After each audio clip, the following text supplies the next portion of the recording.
Hello friends, welcome to secret of சமையல். இன்னைக்கு நம்மளோட சேனல்ல நாம பார்க்க போறது ஒரு சூப்பரான ஹெல்தியான ஒரு குருமா ரெசிபி. இது வந்துட்டு ப்ரோக்கலி குருமா. சப்பாத்தி, ரோட்டி, நான் அதுக்கெல்லாம் நல்லா இருக்கும். ஆப்பம், இடியாப்பம், இட்லி, தோசை எல்லாத்துக்குமே ஒரு சூப்பரான காம்பினேஷனா இருக்கும் இந்த ப்ரோக்கலி குருமா. சரி வாங்க வீடியோக்குள்ள போலாம். இந்த சூப்பரான ப்ரோக்கலி குருமா எப்படி செய்யலாம் அப்படின்னு பார்க்கலாம். ஒரு மீடியம் சைஸ் ப்ரோக்கலிய நல்லா வாஷ் பண்ணிட்டு இந்த மாதிரி ஃபிளாரட்ஸா எடுத்து வச்சிருக்கிறேன். கொஞ்சமா பச்சை பட்டாணி, ஜஸ்ட் ஒரு கலருக்காக வேண்டி கொஞ்சமா கேரட் இந்த மாதிரி கட் பண்ணி வச்சிருக்கிறேன். நீங்க பட்டாணி கேரட் இல்லாம வெறும் ப்ரோக்கலி போட்டும் நீங்க செய்யலாம், இல்ல வேற ஏதாவது வெஜிடபிள்ஸ் ஆட் பண்ணியும் நீங்க செய்யலாம். தாளிக்கிறதுக்கு வந்துட்டு ஒரு பாதி தக்காளி, ஒரு மீடியம் சைஸ் தக்காளியில பாதி தக்காளி, கொஞ்சமா வெங்காயம், பெரிய வெங்காயம் ஸ்லைஸ் பண்ணி வச்சிருக்கிறேன். 2 ஏலக்காய், 2 கிராம்பு, ஒரு பட்டை. இதை வந்துட்டு நம்ம அரைச்சுக்க போறோம். ஒரு 1/2 கப் அளவுக்கு தேங்காய் துருவல், ஒரு 3 பச்சை மிளகாய், காரத்துக்கு தகுந்த அளவுக்கு நீங்க போட்டுக்கோங்க. அதிகமா வேணா அதிகமா.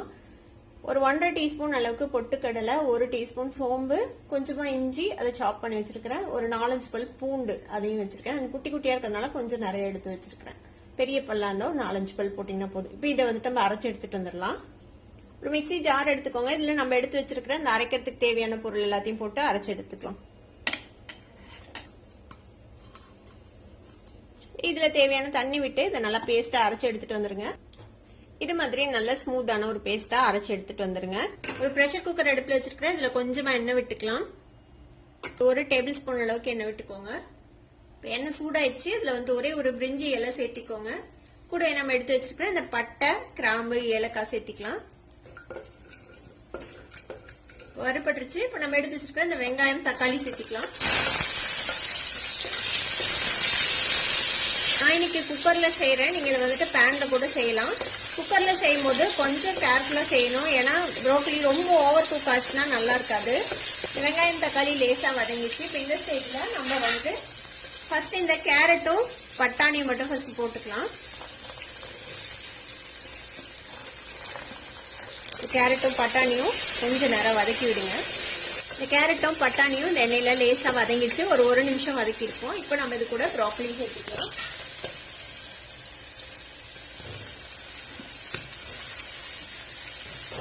ப்ரோக்கலியும் சேர்த்து நல்லா ஒரு வதக்கி விடுங்க. இப்போ இந்த ப்ரோக்கலியும் ஒரு தடவை வதக்கி விட்டாச்சு. அந்த எண்ணெயில சேர்த்து லேசா கலர் சேஞ்ச் ஆயிடுச்சு பாருங்க.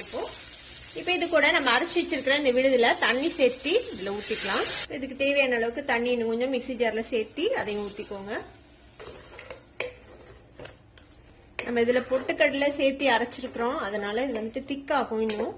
இப்போ இதுக்கு தேவையான அளவுக்கு உப்பு சேர்த்திக்கலாம். நான் கல் உப்பு சேர்த்துறேன். உப்பு காரம் சரியா இருக்குதானே இப்ப நீங்க செக் பண்ணிக்கோங்க. காரம் பத்தாத மாதிரி இருந்ததுன்னா நீங்க இந்த டைம்ல ஒரு பச்சை மிளகாயை ஸ்லிட் பண்ணி உள்ளுக்குள்ள சேர்த்திக்கலாம் வேணும்னா. இப்ப நம்ம இதை வந்துட்டு ப்ரெஷர் குக் பண்ணிக்கலாம். ஒரே ஒரு விசிலுக்கு மட்டும். ஒரு விசில் வந்ததும் நம்ம வந்துட்டு விசில வந்துட்டு இந்த மாதிரி லைட்டா அப்படி தூக்கி விட்டு அந்த ப்ரெஷரை வந்துட்டு ரிலீஸ் பண்ணி விட்டுறணும். அப்பதான் வந்துட்டு உங்களுக்கு ப்ரோக்கலி கரெக்டான அளவுல குக் ஆயிருக்கும். இல்லைன்னா ரொம்ப ஓவர் குக் ஆயிடும். இப்ப நம்ம ஒரு விசில் வர வரைக்கும் வெயிட் பண்ணணும். இப்போ ஒரு விசில் வந்ததுக்கு அப்புறம் நான் ஆஃப் பண்ணிட்டேன். இப்போ என்ன செய்யலாம்னா இந்த விசில வந்துட்டு இந்த மாதிரி லைட்டா கொஞ்சம் கொஞ்சமா எடுத்து ரிலீஸ் பண்ணி விடுங்க. கேர்ஃபுல்லா பண்ணுங்க. விசில வந்து ஃபுல்லா தூக்கிடக்கூடாது. இப்போ பிரஷர் ஃபுல்லுமே அடங்கிருச்சு. இப்போ நம்ம ஓபன் பண்ணி பார்க்கலாம்.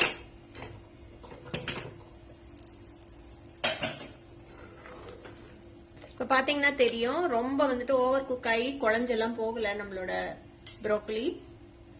இந்த அளவுக்கு தான் குக் பண்ணும். ரொம்ப வந்துட்டு ஓவர் குக் பண்ணக்கூடாது. நல்லா சாஃப்டா வெந்துருச்சு. அதே மாதிரி கேரட்டையும் செக் பண்ணி பார்த்துக்கோங்க. கேரட்டும் நல்லா வெந்துருச்சுன்னு பாத்தீங்கன்னா தெரியும்.